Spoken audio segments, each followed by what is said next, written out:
All right, let's get started, everyone. In celebration of the last lecture of the semester, there is no attendance sheet today. I forgot to bring the attendance sheet, so you're all here.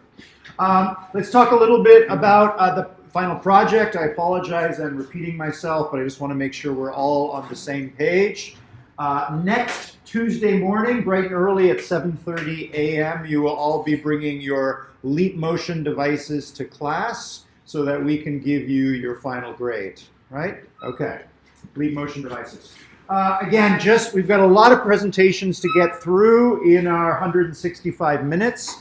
We will have 2 10-minute breaks. When we're here in class Tuesday morning, I will put up the schedule on the board. When your name is up, you will come up and present and talk over your silent 2-minute and 30-second video. When you are next on deck, you will come and just stand right by the side here so we can do this very smoothly. We're not going to stop and start the playlist or else we'll run overtime. I know you have other exams and other things to do. So if all goes according to plan, we should be out the door by 10:10 a.m. Okay, but that requires all of us to work together on that. Speaking of the 2-minute and 30-second video, it is extremely important that you submit it by 11:59 p.m. the night before, Monday night. Make sure that the setting is set to public so that Jack the TA can stitch your video into the playlist. If the video is not there at midnight or it is not accessible by Jack for whatever reason, your video will not be included in the playlist and you will not be able to present your oral presentation Tuesday morning. Not much we can do about that. Fair? Yes. If it's 1 second off, that's fine. It doesn't have to be exactly 2 minutes and 30 seconds. You said the final video was due when? It is due at 11:59 p.m. on Monday, December the 10th. You're submitting it on Blackboard. I will make 2 entries in Blackboard, one for your written report. So you'll be submitting a PDF for your written report. And in the oral presentation, as you've been doing all along, you'll be submitting a URL that points to your 2-minute and 30-second video, and that video will be set to public. All good? Okay, I think we're all clear on that. Today we will finish our discussion of Cyborg technology. We have about half an hour left of material in that lecture. We will then spend the second half hour looking at Twitch Plays Robotics, a research project in our lab, and looking at it from the point of view of an HCI expert. That will take us to 9:30. At that point, I will close up and leave the room, and you will have 15 minutes left to do your online student evaluations. I do not have the URL or the pointer for that. Does everyone know how to access online student evaluations? Okay. All right. I think that's it. Anything else that I'm missing? No? Okay. So, again, we are finishing our discussion of this last theme of the course of looking inward at the same time that we are stitching technology into the real world and allowing it to look and act on the real world. We are simultaneously figuring out how to stitch technology literally into ourselves and connecting cybernetic technology, which in some way is bypassing or helping with downstream communication from our central nervous system down to our muscles, which allow us to push against the world. And in some cases, we may have difficulty collecting sensory repercussions of our actions. On the upstream side, that reports things back to the brain. So some of the cybernetic devices we were looking at were helping send signals from the brain to muscles, bypassing the spinal cord, for example, or bypassing sense organs. Perhaps we have non-functioning ears or eyes, and we're going to try and collect information and bypass that, or bypass our muscles and sense organs altogether, right? 3D prosthetic arms and legs. Okay, we looked at a number of technologies last time, and we ended last time by looking at brain-computer interaction, where we're somehow trying to record from the brain. And in this last example we saw about controlling a drone with our mind, we were trying to use EEG, electroencephalography, to collect information from the surface of our brain and to collect information from the surface of our motor strip, which is, if you're wearing headphones, where the band would touch your head, that's where your motor strip is. We introduced this idea of the motor homunculus last time, where if you close your eyes and imagine acting using the left side of your body, clenching your left hand or moving your left leg, it would light up the right side of your motor homunculus. And if you imagine using the right side of your body or acting with your right side of the body, it will light up the left side, and so on. We saw last time a device which is physically implanted in the motor cortex. So if it is difficult for the motor cortex to send information to the rest of the brain, perhaps we can collect it in situ at the site where it's happening in the motor homunculus itself. But not everything we imagine happens in the motor strip. There are other parts of the brain responsible for different actions. So what would happen if we had a device like the one you see here, which can collect information from most of the surface of the brain? We're going to look at some technology from Emotive Corporation. The CEO is Tan Lee, and Tan was our guest here a few months back. I know some of you were there at her talk. We're going to watch her. We're going to watch 10 minutes of a previous TED Talk. So this is using a previous version of her system, but I think this will complement the talk that she gave here last month, in that she's going to talk a little bit more about the technology itself. You're going to see, obviously, this person demonstrating the device, and during this video she is going to ask the subject to imagine different actions. When she asks the subject to imagine different actions, I want you to think about which of those actions she asks for are likely to fall within the motor homunculus and which ones are likely to fall outside of it. So for example, if you were to ask the subject wearing this device to imagine clenching their left fist, that one is probably going to fall within the motor homunculus. Make sense? Okay.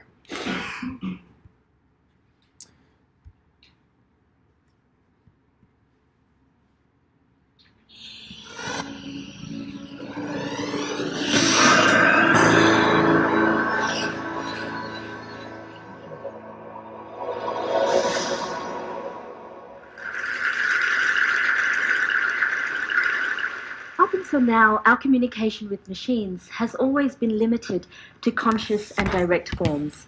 Whether it's something simple like turning on the lights with a switch, or even as complex as programming robotics, we have always had to give a command to a machine, or even a series of commands in order for it to do something for us.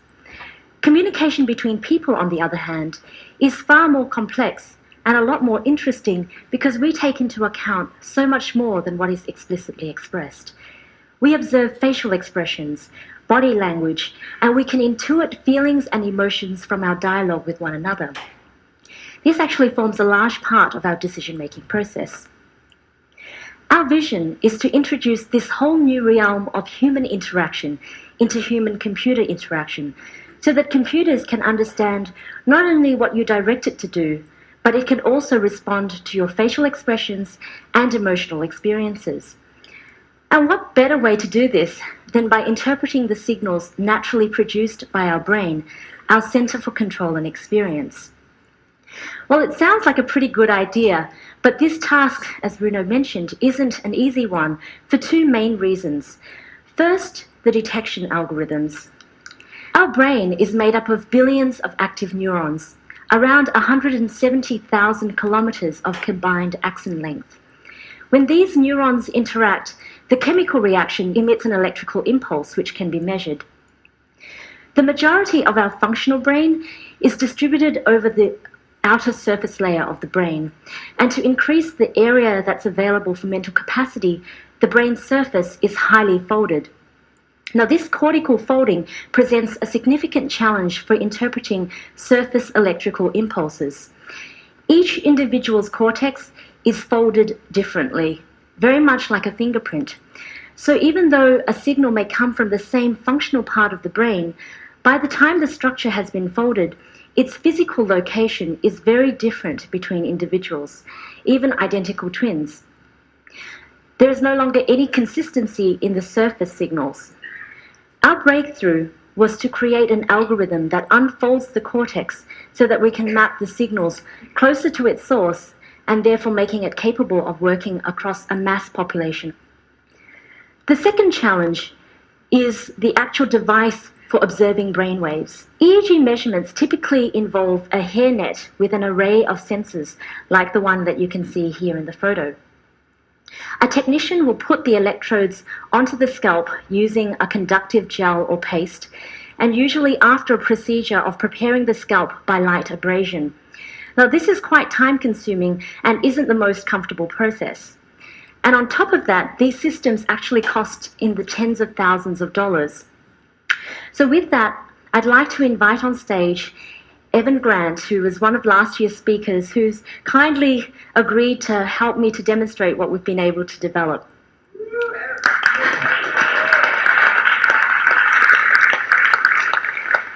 I just want to pause here for one moment. So Evan is going to demonstrate. And as she mentioned, Evan spoke at TED the year before this. Why is Evan an ideal candidate for this test? He's bald. He has very little hair, right? That's clear. He's not as nervous. It's not as nervous, exactly. So for those of you that came to Tan's talk here earlier in the semester, who was the guinea pig? Who was the guinea pig when she was here? It was our provost, who gives lots of public lectures, tends to not be as nervous as the average person in front of hundreds of other people. Important. So the device that you see is a 14-channel high-fidelity EEG acquisition system. It doesn't require any scalp preparation, no conductive gel or paste. It only takes a few minutes to put on and for the signals to settle. It's also wireless, so it gives you the freedom to move around. And compared to the tens of thousands of dollars for a traditional EEG system, this headset only costs a few $100s. Now onto the detection algorithms. So facial expressions, as I mentioned before, and emotional experiences are actually designed to work out of the box, with some sensitivity adjustments available for personalization. But with the limited time we have available, I'd like to show you the cognitive suite, which is the ability for you to basically move virtual objects with your mind. Now, Evan is new to this system, so what we have to do first is create a new profile for him. He's obviously not Joanne, so we'll add user, Evan. Okay. So the first thing we need to do with the cognitive suite is to start with training a neutral signal. So with neutral, there's nothing in particular that Evan needs to do. He just hangs out, is relaxed. And the idea is to establish a baseline or normal state for his brain, because every brain is different. It takes 8 seconds to do this. And now that that's done, we can choose a movement-based action. So Evan, choose something that you can visualize clearly in your mind. Let's do pull. Okay, so let's choose pull. So the idea here now is that Evan needs to imagine the object coming forward into the screen, and there's a progress bar that will scroll across the screen while he's doing that. The first time, nothing will happen because the system has no idea how he thinks about pull, but maintain that thought for the entire duration of the 8 seconds. So 1, 2, 3, go.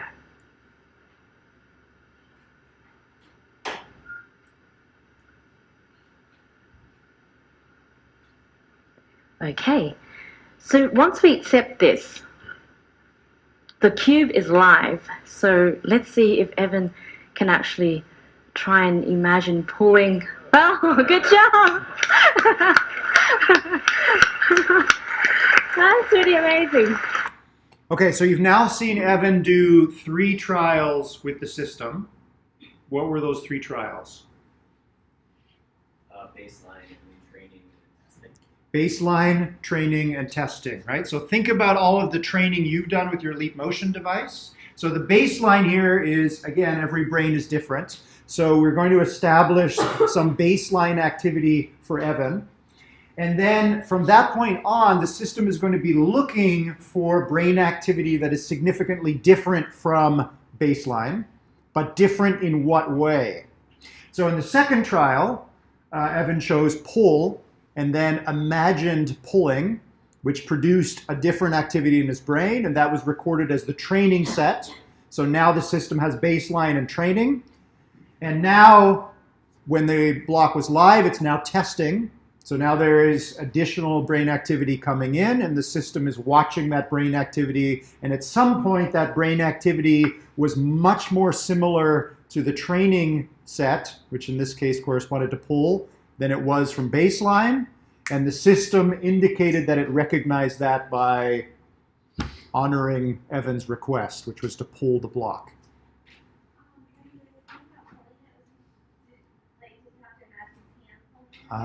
What was he imagining when he imagined pull? We'll come back to that in a moment. So we have a little bit of time available. So I'm going to ask Evan to do a really difficult task.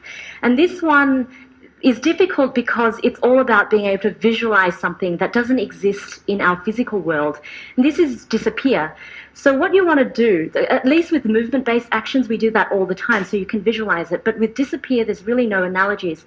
So Evan, what you want to do here is to imagine the cube slowly fading out, okay? Same sort of drill. So 1, 2, 3, go.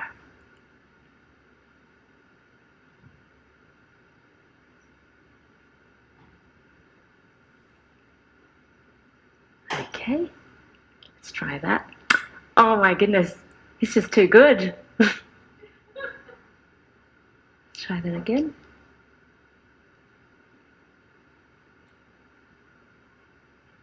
Please in concentration. But we can see that it actually works, even though you can only hold it for a little bit of time. As I said, it's a very difficult process to imagine this.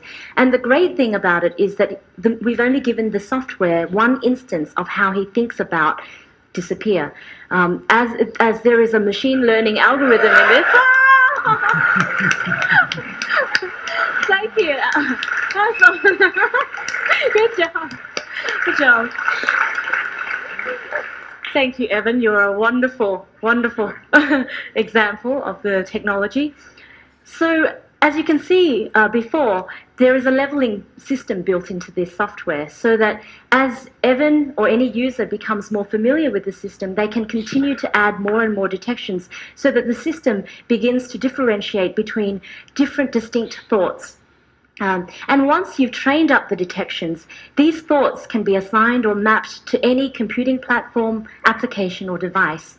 So I'd like to show you a few examples because there are many possible applications for this new interface. In games and virtual worlds, for example, your facial expressions can naturally and intuitively be used to control an avatar or virtual character. Obviously, you can experience the fantasy of magic and control the world with your mind. And also, colors, lighting, sound, and effects can dynamically respond to your emotional state to heighten the experience that you're having in real time. And moving on to some applications developed by developers and researchers around the world. With robots and simple machines, for example, in this case, flying a toy helicopter simply by thinking lift with your mind. The technology can also be applied to real-world applications. In this example, a smart home. From the user interface of the control system to opening curtains or closing curtains.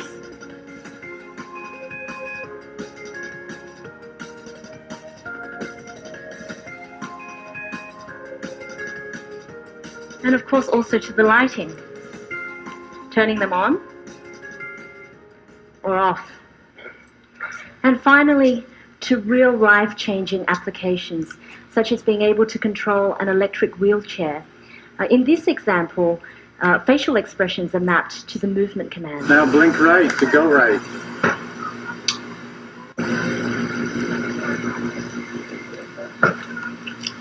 Now blink left, turn back left.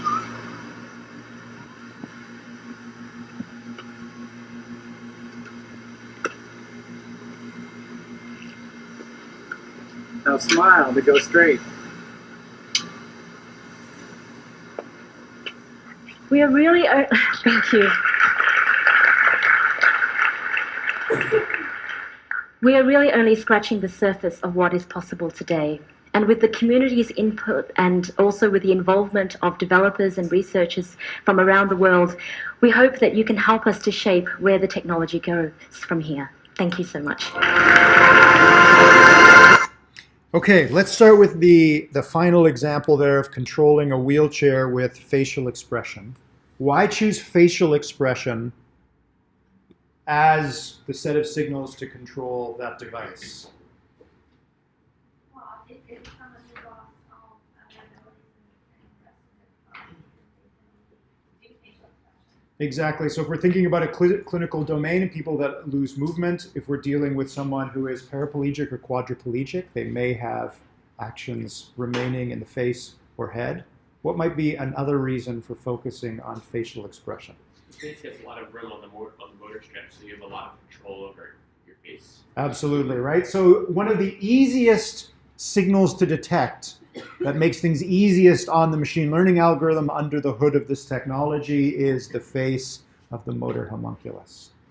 Okay, so Evan in this video performed 5 trials: baseline, train and test for pull, and then train and test for make invisible. And just at the end there, he managed to succeed with make invisible. How? He matched whatever thought pattern he has about making the vision invisible to the action making it invisible. Exactly. Whatever that signal was, she asked him, if you go back and watch, he said, imagine making the block disappear. So there's a verb in there, make the block disappear, but it's hard to imagine an action that would make the block disappear. You could cover it with your hands, and now it's invisible to you, but probably not really what she had in mind. So whatever signal the system was picking up on, it was probably outside the motor strip or some combination of the motor strip and stuff that is elsewhere. Hard to say. So like it would have been cheating to imagine like pulling it again or something. If he had imagined pulling it again, what would have happened? Well, he's done something that they hadn't studied before. Possibly. You could imagine some separate signal, right? Some other motoric signal. The idea, of course, is if we're going to apply this, that you would train it to recognize lots of different kinds of actions. This was a great demonstration of this technology working beyond the motor strip. You can imagine just about anything, and as long as your brain activity is relatively consistent every time you imagine that imaginary scenario, it should, in theory, be able to recognize it. So a lot of HCI challenges here, a lot of AI challenges. She was talking at the beginning about the challenges of brain folding. We have about 175,000 kilometers of synaptic cabling inside your head. It's a pretty complex device. How did Mother Nature create a lot of neural real estate? By folding neural material, especially on the surface of the brain. Imagine I gave you a full sheet of typed text in very small font size and then crumpled it up and asked you to read the piece of paper. That's more or less the kind of challenge that they're trying to solve here. And the kind of crumpling is very different for every subject. So we're greatly simplifying things when we say that the motor strip looks like this for every person at this part in the brain. That's generally where it is, but it's also very highly folded, presenting a very complex machine learning challenge here. Quite interesting. Okay.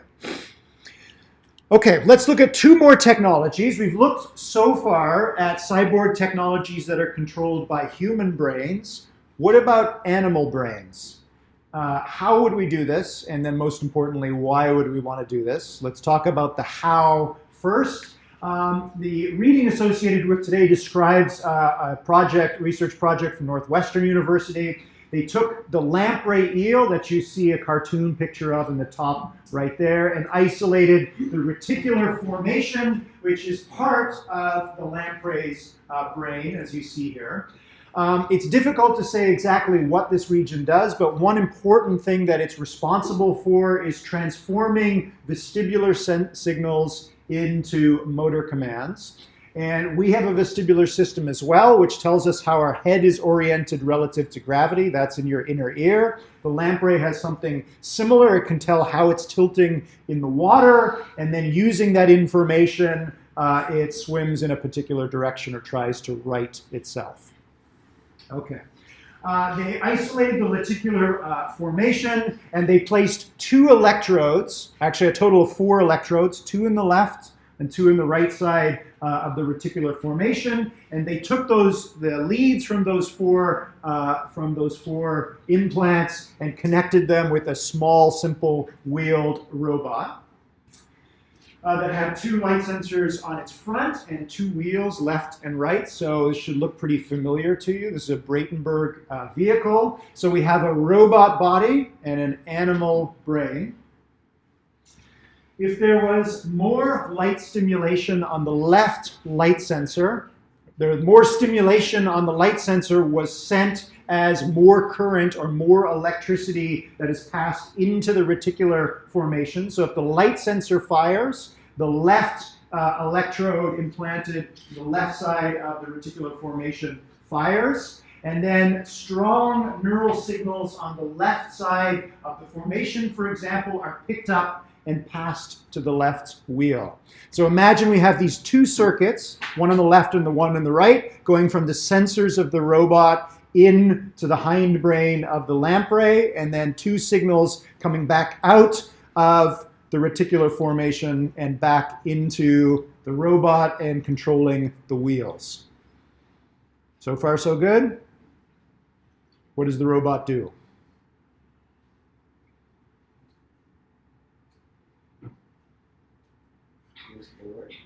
Moves forward. Why? Because the wheels are spinning. Possibly the wheels are spinning if the reticular formation is firing. If the left side of the reticular formation is producing stronger neural activity than the right side of the reticular formation, forget about the sensors for a moment, what will the robot do? The left part of the lamprey's brain is firing more strongly than the right side of the lamprey's brain. What does the robot do? Turns left. Does it turn left? Kind of tricky, right? This is an odd feedback circuit to think your way through. More activity in the left side of the brain. What happens to the wheels?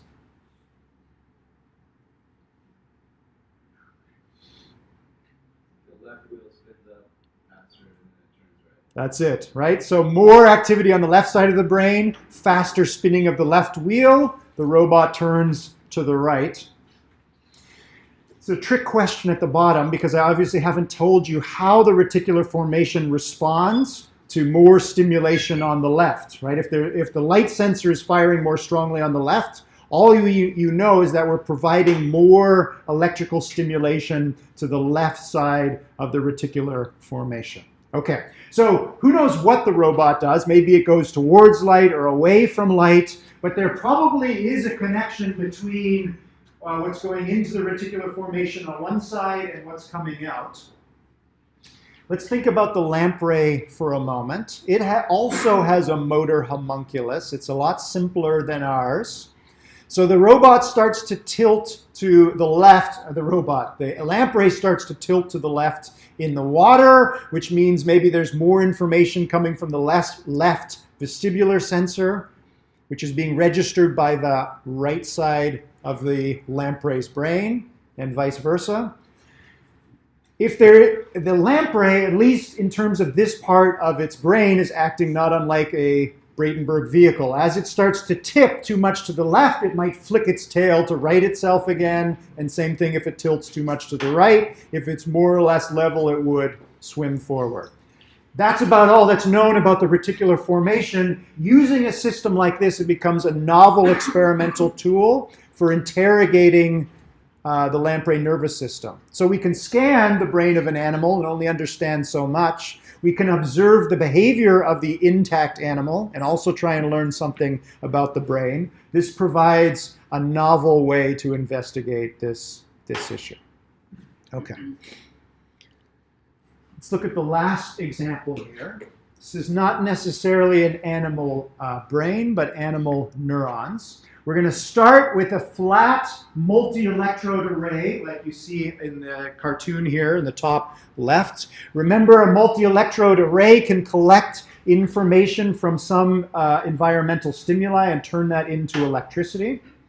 We have this multi-electrode array that's treated in such a way that makes it bio-friendly, and with a little bit of nutrients, you can actually cultivate rat neurons, and they will grow on the top surface of this multi-electrode array. They will send out axons and synapses and connect up with one another. And Professor Potter at Georgia Institute of Technology was able to grow several tens of thousands of rat neurons that connected up on top of this multi-electrode array.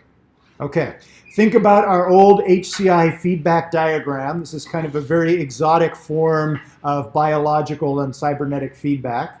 We have the electrodes in the array, and those electrodes can communicate with one another through wires, like a standard circuit. On top of that, we have a bunch of neurons that can also communicate with one another. And the neurons and the electrodes can also communicate with one another. So if a neuron fires very strongly, it produces a particular voltage signal that the electrode sitting underneath it can detect. And vice versa, an electrode can provide electrical stimulation to the neuron that's sitting on top of it and cause that neuron to fire, and that neuron will send out signals to neighboring neurons. So far, so good? Okay. We're going to do the same thing that we saw in the previous example. We're now going to take this multi-electrode array and connect it to, again, a Kepler robot here, our simple wheeled robot. This one is not outfitted with two light sensors, but instead it has a single infrared emitter on the front, not that different from the ones that are inside your Leap Motion device. The robot can send out an infrared pulse and then sense the reflection of that pulse. And if on the robot we detect the time difference, how long it takes for that pulse to come back, we have a single number, which is the delay. Imagine we now place this robot behind a second wheeled robot, and the lead robot is going to be remote controlled by the investigator. They're going to drive the robot around, and the robot behind has no brain itself. Its brain is this set of cultivated rat neurons. The task for this following robot is to obviously follow the one that's being driven by the investigator. Okay, how do we make that happen? It turns out, and again, like we just saw with Tan Lee's devices, we know every brain is different. Every time you perform this treatment and grow these neurons, you get a different system. In this particular system, what they found is that if they stimulated two different electrodes underneath on the plate, they would get a medium neural response. So across all of the neurons on the top of the plate, on average, half of them were firing, more or less. They were getting about a medium response. If the stimulation between the first electrode and the second one was slow, they would stimulate one electrode, wait over 150 milliseconds, and then stimulate a second one, and they'd get a medium response from all of the neurons. If the delay between the first and second stimulation of the different electrodes was about 150 milliseconds, they would get low response. And if it was faster than that, where they stimulated the two electrodes almost simultaneously, they got a very strong response from the neurons. By hand, they then took this and transformed this into a controller for the robot. So if we have a long delay between the IR pulse and the sensed reflection, that means that the lead robot is getting too far away from the following robot. We know that a long delay gives a medium response from the neuron, so the medium response is going to drive both of the wheels, and the following robot is going to follow. If the delay is about 150 milliseconds, then the following robot is close enough to the lead robot, and we get low response from the neurons, which means the wheels don't do anything. The robot stays there. The following robot stays there. If the lead robot starts to pull away again, then this delay becomes longer, and we get medium response from the neurons, and the following robot starts moving again. If the following robot is too close, it sends out its infrared pulse and gets the response back very quickly, less than 150 milliseconds, and that causes a very high response in the neurons, and that's translated as reverse. Okay, kind of an odd experiment, but again, a way to try and connect a robot with, in this case, not a brain, but a collection of neurons. The human brain is more or less the most complex object in the known universe. Very difficult to study. So why don't we start with something simpler, like a simpler brain from a simpler animal? Still pretty mysterious, hard to understand how it works. What about just focusing on tens of thousands of neurons that we grow ourselves? Simpler still. So kind of a science fiction spooky experiment if you think about it, but a very novel form of an experimental tool. It's kind of a new kind of microscope, a new way of interrogating or investigating neural systems. Okay, that concludes our discussion of cyborg technology. Let's take 5 minutes and turn to your neighbor, and I want you to try and apply some of the ideas we've covered today and yesterday. Let's come back to our running example about trying to keep the elderly as independent as possible. We'd like to keep people mobile and happy in their own homes. We've seen this example already when we talked about wearable technologies. We also saw this example when we were talking about ubiquitous technology, stitching technology out there into the world. I gave you an example of maybe we might want to put sensors into the carpets of the home of our elderly subject here. I want you to think about cyborg technologies, and this one is going to be much more tricky because clearly we need to think about incentives here. You need to come up with or propose a cybernetic technology that would be sufficiently useful, accessible, and engaging to the subject that they would actually agree to wear or house this technology. Tricky. Think about that, and maybe think about how to integrate it with some other HCI technologies we've talked about in class or other ones that you can think of. Give you 5 minutes for that, and then we'll see what you came up with.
maybe the system would know if it's reading typical story. If it's not, then it will kind of retrain it from retrain it. Like it knows what you're trying to do.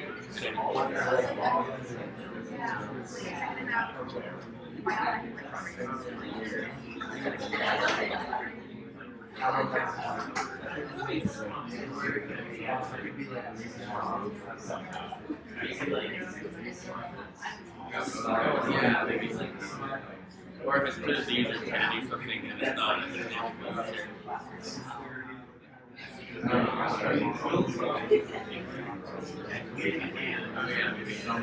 You can also be like, I don't know what you're trying to tell me. What action do you want to do? Let's train. Again, recalibrate, especially that's how we talk to them.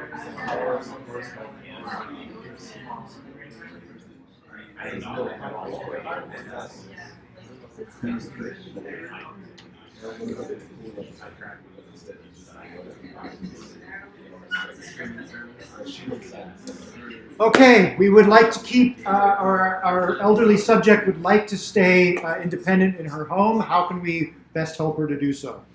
I think a lot of the applications Tom was talking about would be really useful for the elderly, like being able to move like a wheelchair or some sort of vehicle like that around their home, being able to like close their blinds and do other like basic tasks so that I would actually get up and do them. Could be really helpful. Absolutely, right. So a lot of the examples we saw from Emotive Corporation might be useful here.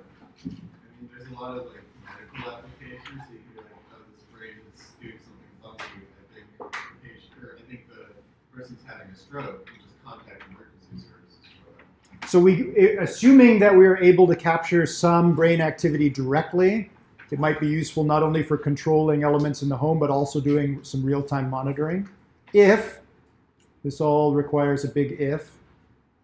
You have to normalize cyborg technology first so that people would accept having brain interfaces as a thing. Absolutely, right? So we go to our elderly subject's home and we show them this crazy device and we ask them to wear it all day, every day.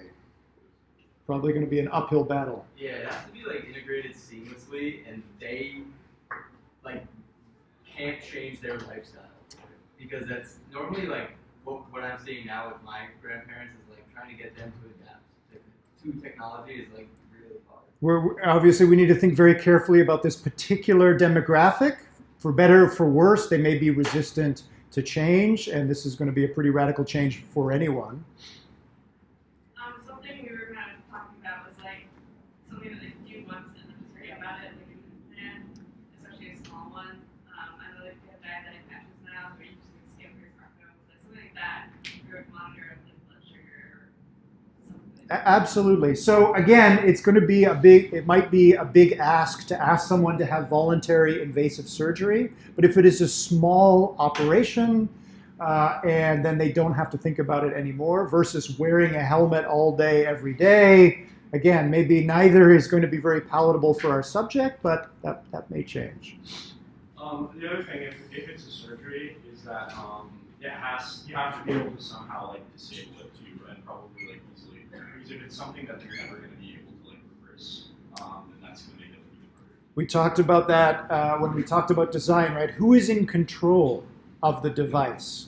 If I consent to have something surgically implanted under my skin, where's the big red button? How can I turn off this device, and how can I know whether I was successful or not?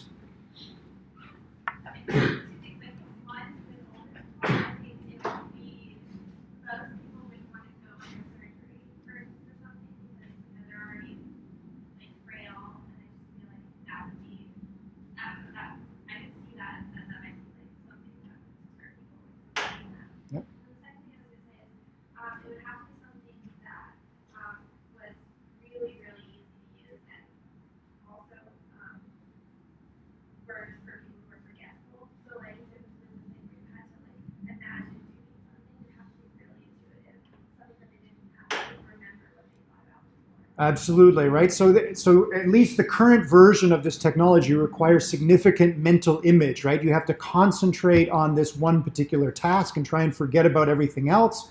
What you're really trying to do is produce a very clear signal for for the machine learning system inside this technology. It's a challenge to do for anyone, as you could see in Evan's case, particularly challenging for this demographic that we're hoping to help. We talked about a lot of things that we've already said. One of them was maybe helping to aid in memory. Okay. As opposed to just be dependent on it. How so?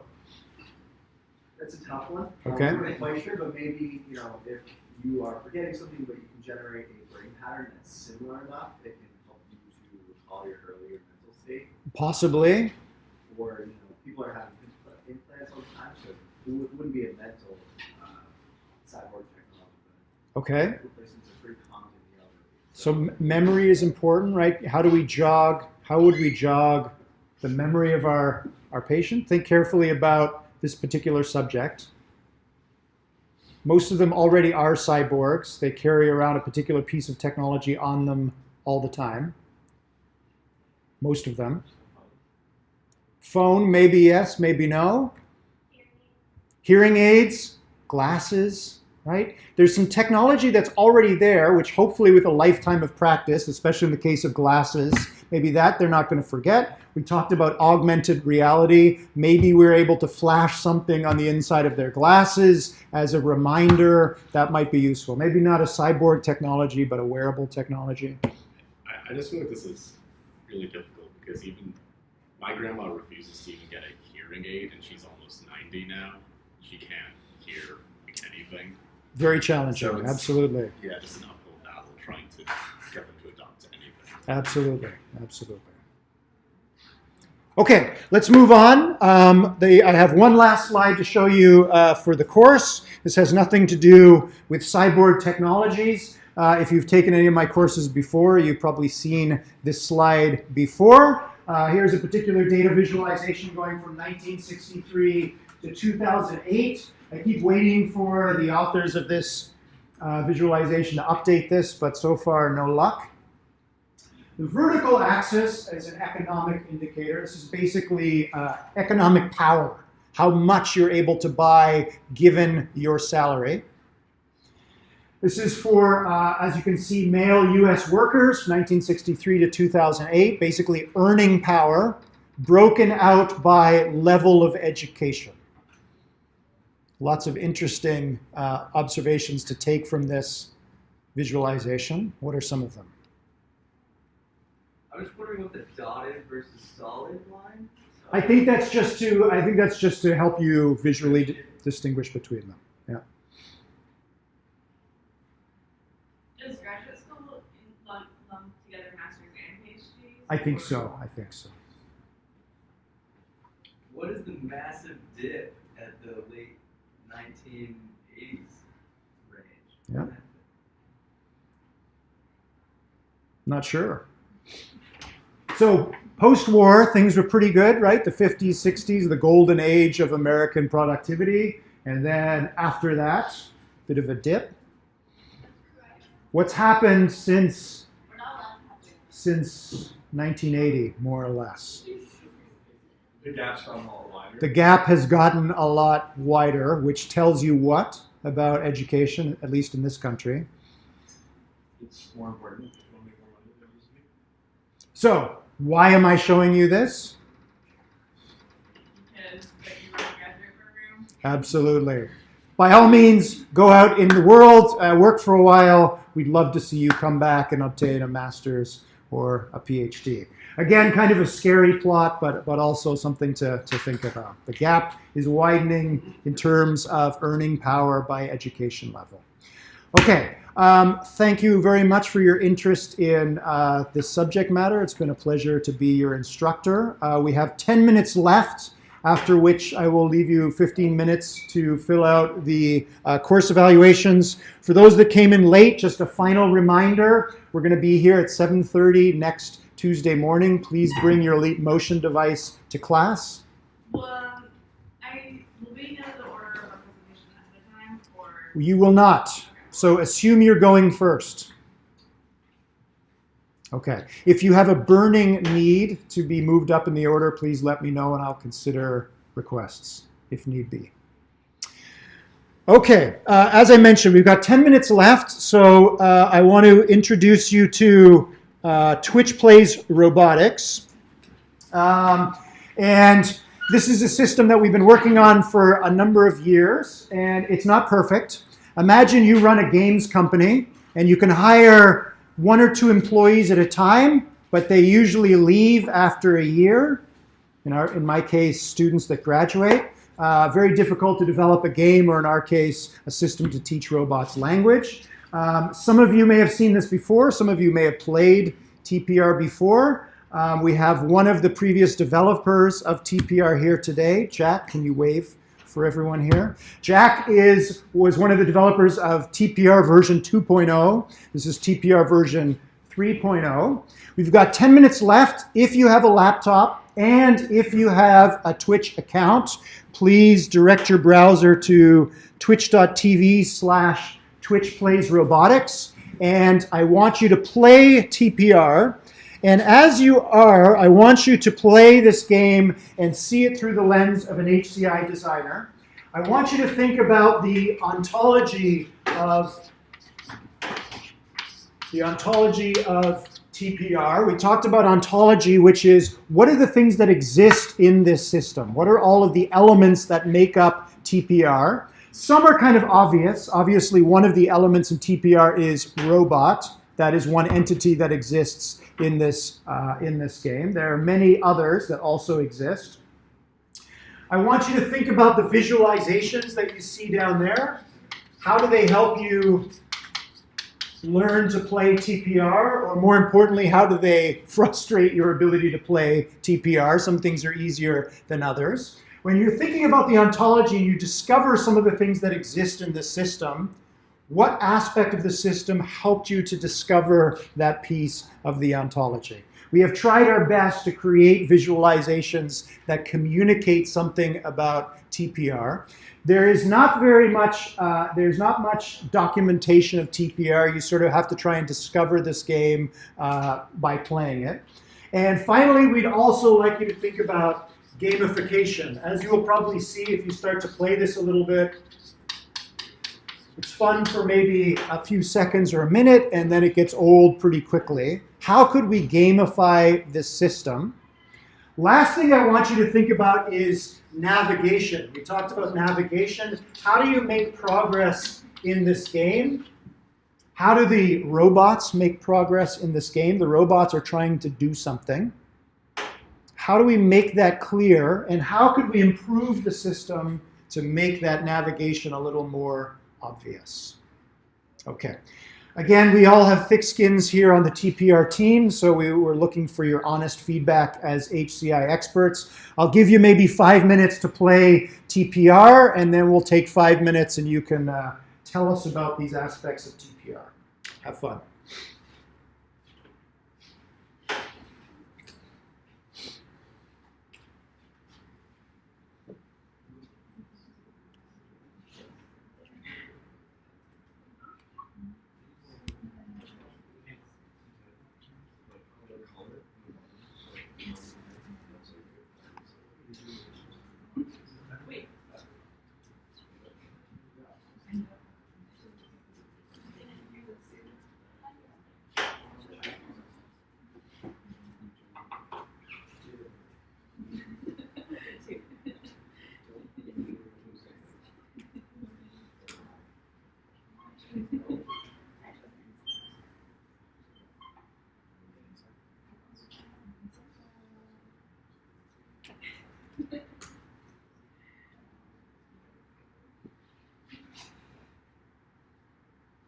I forgot to mention there's a second TPR developer here today. Alex, could you raise your hand for a moment? Thank you.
Okay, I think we will pause our user test here. I don't know about all of you, but whenever I go into user testing, I'm convinced that this time the system is the most obvious, most engaging it's ever going to be. And then I usually leave users testing feeling completely debilitated and having to start over from scratch.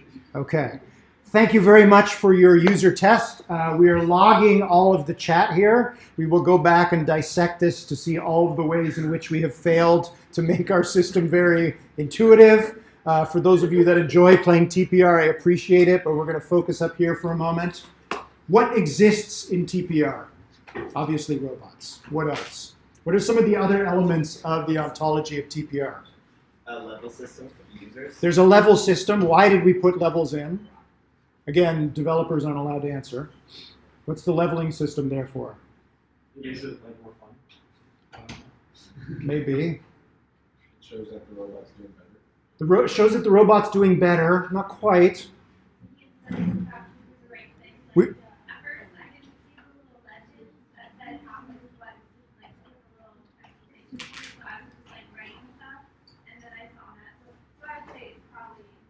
We, we tried to put it in there to incentivize people to play and also to sort of make it a little bit of a tutorial. You have to sort of work your way through the levels to uncover different elements of the ontology. So levels, robots. There is kind of a chat function, but it gets overlaid by all the Twitch automated messages. Absolutely. So I think we're going to abandon this, having the bot speak in chat makes things pretty confusing. I just want to second that. That was pretty off-putting. Yeah. Works great when there's one person on the stream, which generally speaking is the case. Usually we leave this running 24/7. Most of the time there's one person in chat. When we have a social setting, it matters. When we talked about HCI design and you're creating your HCI system, is it going to be used by a single person in single mode? Is it going to be used by multiple people in parallel that cannot see each other's work? Or is it a social setting where everyone can see everything else, right? Clearly that influences, or should influence your thinking about how to design the system. What else exists in TPR? Chat, level, robot. There are some objects in the... There's some objects in the virtual world itself. Did anyone figure out our little cryptic commands down here? Oh, is that the current command? It sort of looked like it was like the command that the robot is following and then what you can say to the robot. Exactly. So there is an additional element which is command. So commands are always preceded by an exclamation point. That is you telling the robot you want it to do something, and if nobody commands the robots, it will just pick one at random, and the robots hear that command. That may not have been very obvious. Yeah, I don't know if it was like supposed to be this, but every once in a while, like the top command that the robot was following was gone. And so it was just like what you can say to the robot, like yes or no. Ah, okay, that's good to know. Probably a bug in our code somewhere. What about this down here? What is this? We have robots, commands, levels.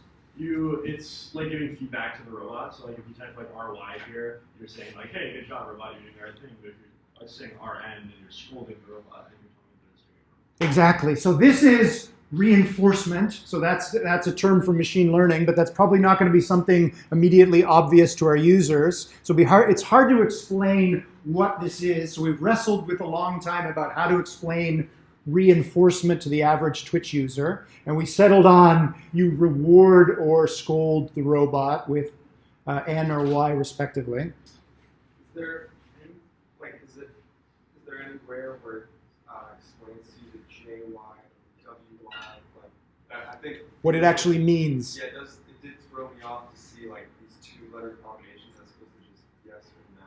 Exactly. Or should you possibly code the yes or no to apply to the individual? Exactly. What does the slash mean? To us, it was obvious. It means type in YY or YN. It's obvious, right? If you go back and look at the raw chat, there are hundreds of users who've typed in literally PY/PN because they thought we were asking them to type that in. Right? You probably had a lot of these similar experiences now during user testing of your LEAP system. So I saw those and saw people typing them, but thought that they were weird commands. I didn't realize that they were all something Y's or something N's. Absolutely. So I didn't notice that they were correlated to each other at all. Exactly. Yep. So somehow separate, because I'm assuming it's supposed to be like blue yes and blue no. Now that you, right. But that was completely missed. Absolutely. Yep.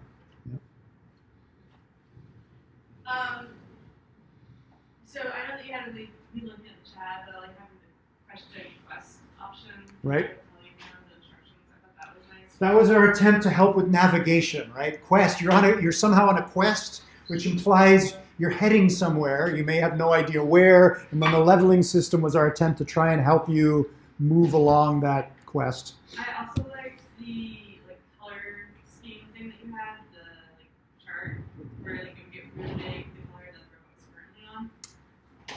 So that's the visual. So if you watch the visualizations here, we were trying to, again, not have to explain the visualizations, but show where the Jade robot is relative to the other robots by making the circle bigger.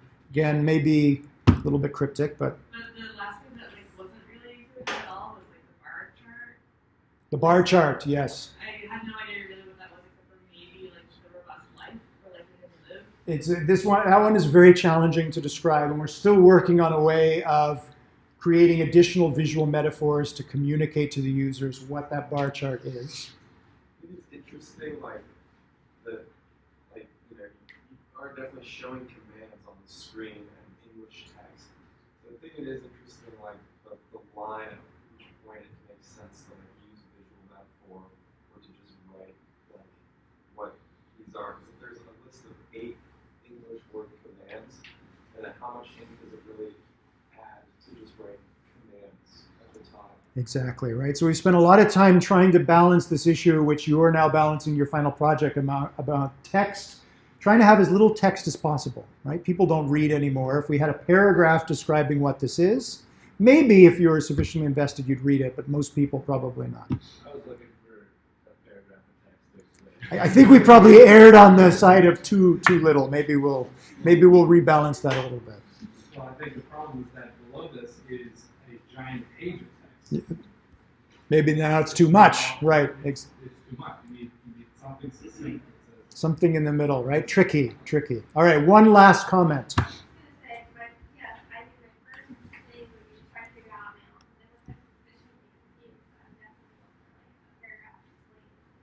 Absolutely. Great. All right. Well, thank you for your feedback. You have 10 minutes left. If you have not filled out an online student evaluation for this course or other courses, please stay and complete the evaluations. I did not bring an attendance sheet today, so everybody is present.